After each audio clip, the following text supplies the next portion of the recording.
Hey everybody, my name is Brendan Noble. I'm a fantasy author. Welcome back to my Slavic Saturday series where we talk about Slavic history, mythology, and folklore related to my Slavic fantasy series, the Frostmarked Chronicles, and the first book in the series, A Dagger in the Winds. Merry Christmas, Happy Holidays, or Happy Hanukkah, whatever you're celebrating this time of year.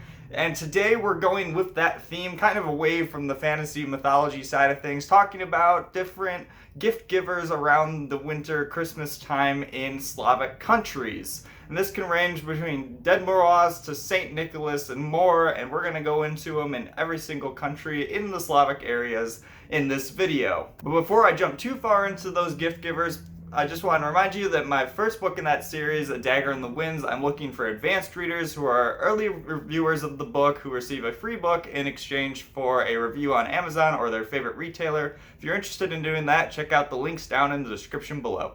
But now let's jump into these gift givers throughout Slavic countries. So first of all, let's address Santa and the fact that in Slavic countries they have different versions of characters, but that is not Santa Claus. Santa was based on a combination of St. Nicholas, the Woden, who is the god in German folklore and mythology, as well as Father Christmas from British tradition. So Santa kind of combined a lot of these things and influenced the Western, European, and American traditions, but it is not the impact on Eastern traditions. On Eastern European traditions, typically St. Nicholas is the most prominent figure, though there are other figures that we're going to talk about as well. St. Nicholas was a 4th century Greek priest who gave gifts during the Christmas time, and the tradition continued beyond him. St. Nicholas's appearance varies by country, and we'll go into that a little bit later. And he kind of takes on a little bit of the elements of Santa Claus over time, but there's some of the traditional element of the priesthood that Santa does not take on.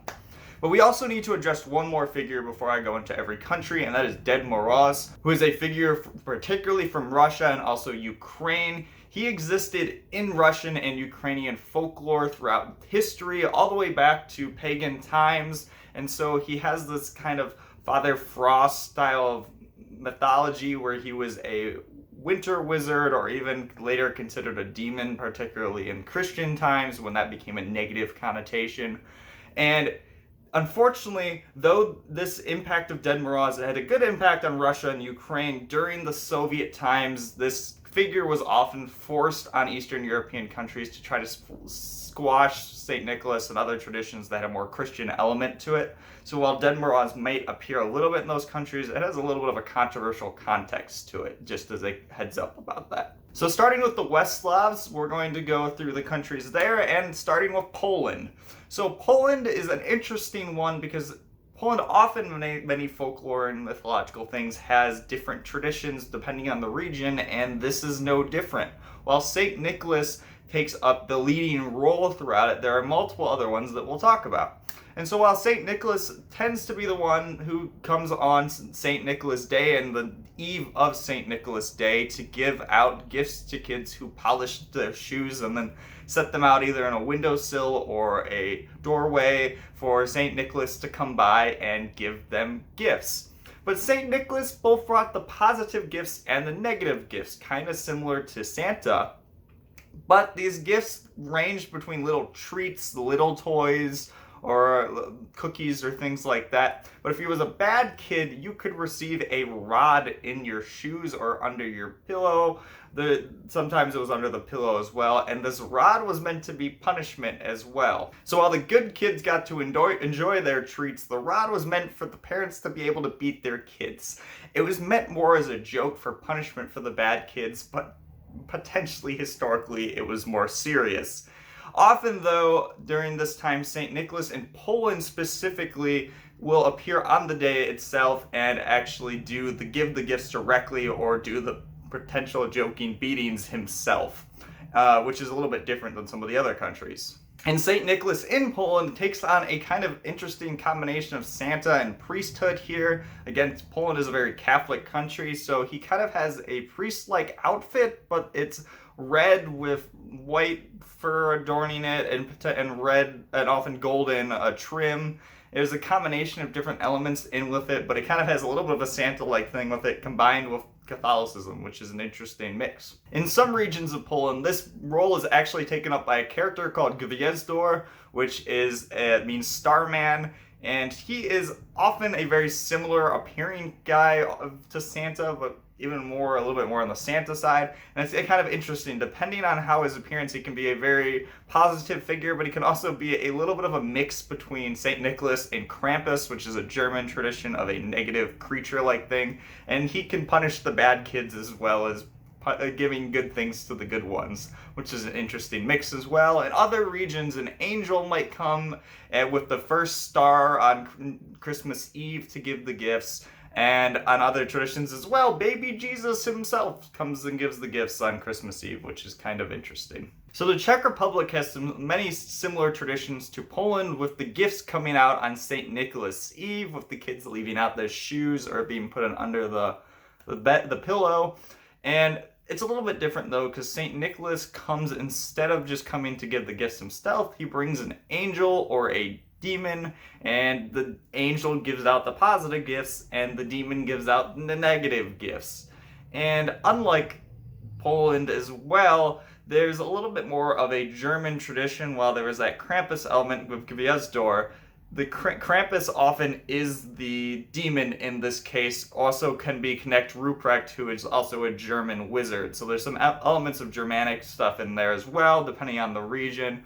But regardless, there tends to be this angel that gives out the good gifts, and this devil that gives out the bad gifts, and the bad ones tend to be related to that rod for punishing the kids. And just like parts of Poland as well, baby Jesus actually comes on Christmas Eve to give out the gifts for Christmas specifically. But unlike Poland, that was actually in this tradition, it comes up that baby Jesus actually has his own residence in Czech Republic, in the mountains, in a town called Gwiazdor, which is kind of interesting as well, not just with baby Jesus giving the gifts, but that he has his own residence, which is interesting if you know anything about Christianity.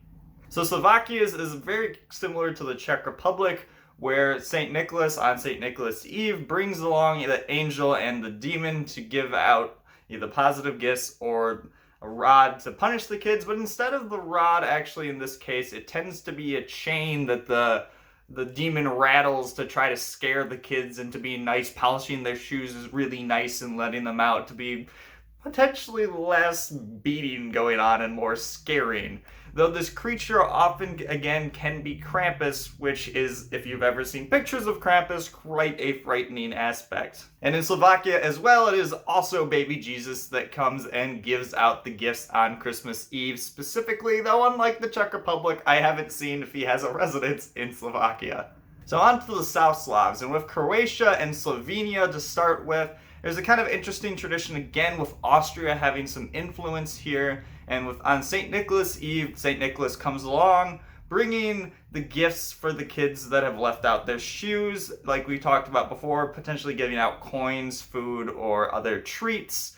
But he brings along a creature very similar to Krampus in this case, named Parkel, who is practically the same really kind of demonic, scary creature in this mythos that goes along with it, and he deals out the punishment in this case. But in this case, and basically any other case as well, if one received a rod in their shoes or under the pillow as a kid, it was typically considered a mix.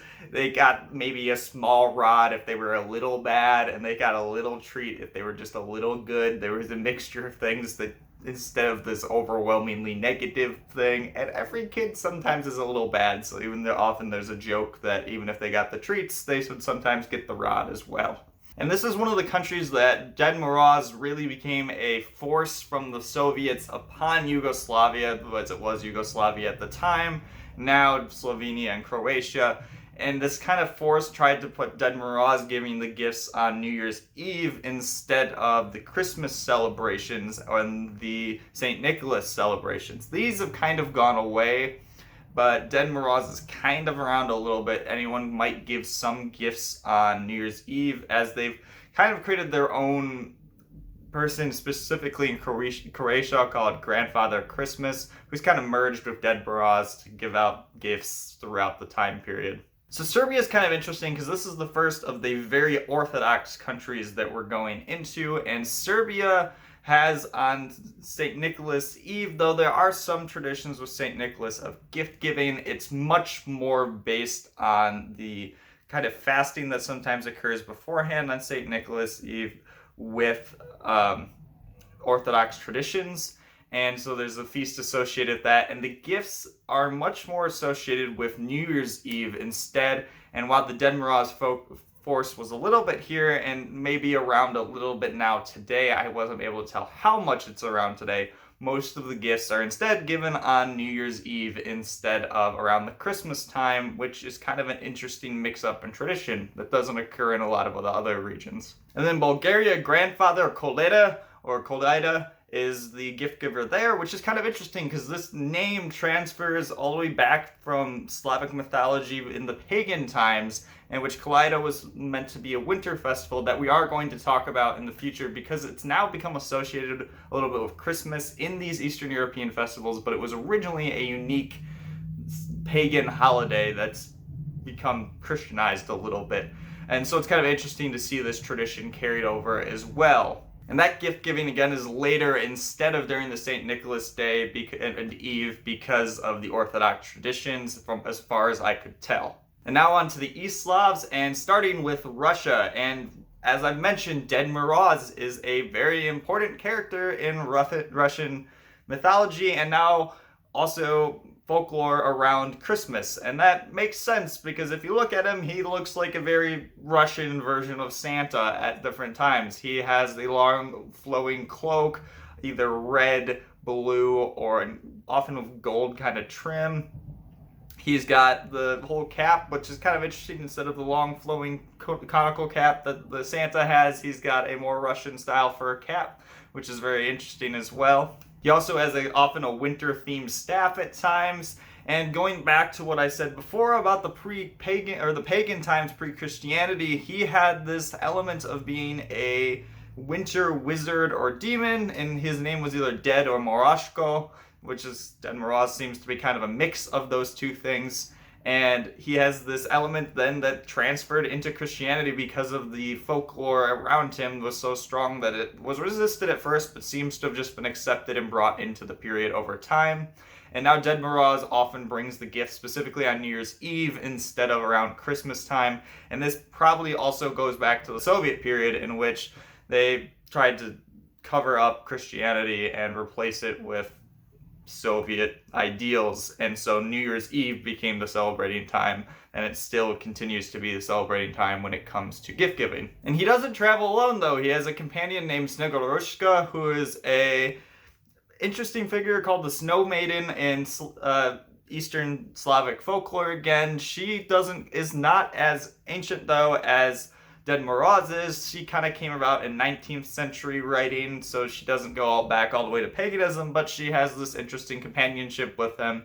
She's pictured often in a ice blue dress or robes, and with often golden embroidery, with either a fur hat of her own or a kokoshnik, which is a type of headdress in Russian late medieval monarchy. Ded Moroz also has multiple houses throughout Russia. He doesn't live up in the North Pole, and you can send letters to him and visit some of these houses. I'll link an article that's kind of fun in the description below that talks about the different houses Ded Moroz has throughout Russia and the different ones that people can visit and send letters to. So it's kind of an interesting thing in Russian Ded Moroz that then kind of in Russian culture makes a lot of sense, but then was tried to be forced upon other Slavic nations that really didn't have the tradition. And now lastly, on Belarus and Ukraine, the tradition is very similar to the Polish style one, where the St. Nicholas comes on St. Nicholas Eve and gives out the gifts that come under, but specifically often goes under people's pillows instead of in the shoes,